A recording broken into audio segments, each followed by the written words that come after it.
15 April থেকে 14 June 2 মাস ছিল সমুদ্রে মাছ ধরার ব্যান পিরিয়ড। 15 জুন থেকে আবার মাছ ধরা শুরু করেছেন মৎস্যজীবীরা। তাদের মধ্যে কয়েকজন উপকূলে ফিরেছেন ট্রলার নিয়ে। দীঘা এবং নামখানা বন্দরের ট্রলারগুড়ি থেকে পাওয়া গিয়েছে প্রায় 30 টন ইলিশ। তবে বাংলায় ইলিশের ঢল উঠলেও কলকাতার বাজারগুলিতে দাম কমছে না এখনই। এই মুহূর্তে আমরা রয়েছি মানিকতলা বাজার এবং সেখানে ইলিশ মাছ এলেও ইলিশ মাছের দাম কিন্তু কিছুটা বেশি রয়েছে। কারণ কি, যে বড় মাছগুলো, সেই বড় মাছ এখনো পর্যন্ত সেইভাবে পর্যাপ্ত পরিমাণে এখনো আসেনি, ফলে মাছের যে দাম সেই দাম কিছুটা বৃদ্ধি রয়েছে। দাম মাছ আছে, দাম বেশি, ওই আপনার 1300-1500 পেয়েছি। ইলিশ মাছ এখনো ওই দাম, ওই 1300-1500-1600, মানে রেঞ্জের মাছ এখনো পাইনি। এবং যেগুলো আসছে সব ছোট মাছ নিয়ে আসছে, 300-400-500 জনের মাছ নিয়ে আসছে। এই যে বাজারে এত রোটে গেছে যে এত বড় মাছ আসছে, আদেও বড় মাছ বাজারে সেভাবে নেই।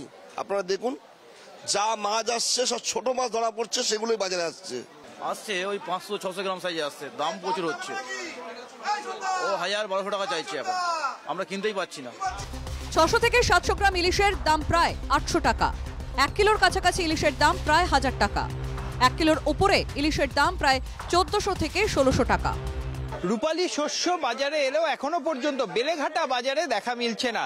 যদিও এই সাইজের যে রূপালী শস্য অর্থাৎ ইলিশ মাছ যেগুলো দেখা যাচ্ছে, সেগুলো প্রায় 800-900 টাকা কিলোতে বিক্রি হচ্ছে। যদিও এখনো পর্যন্ত এই রূপালী শস্য এই বেলেঘাটা মার্কেটে না আসায় সাধারণ মধ্যবিত্ত মানুষকে এই দামেই কিনতে হচ্ছে। যেভাবে টিভিতে দেখছি রূপালী শস্য উঠছে, এক্সপেক্ট করে এসেছিলাম যে 600-র মধ্যে পাবো, সেটা 800 বলছে। ফলে স্বাভাবিক কারণে একটু হতাশ হয়ে যাচ্ছি। আর নাগালের মধ্যে নেই স্যার। এখানে 400-500 ওজনের মাছ বিক্রি হচ্ছে 900 টাকা করে। মাছ কেনা এসে 820-830 এরকম মাছ কেনা এসে, মাছ নাগালের মধ্যে নেই। বড় মাছ তো নেই, ছোট মাছ যাও বা আজকে দেখা দিয়েছে, তাও 840 টাকা 830 টাকার মধ্যে রেঞ্জে আছে। নাগালের মধ্যে এখন সবে উঠছে, তো একটু দাম হচ্ছে, এরপরে দাম কমে যাবে। বড় মাছ কি ইলিশ ঢুকছে? বড় মাছ এখন ঢোকেনি, আরোতে ঢুকলেও 1500-1600 এর নিচে নেই, মানে হাওড়া শিয়ালদা।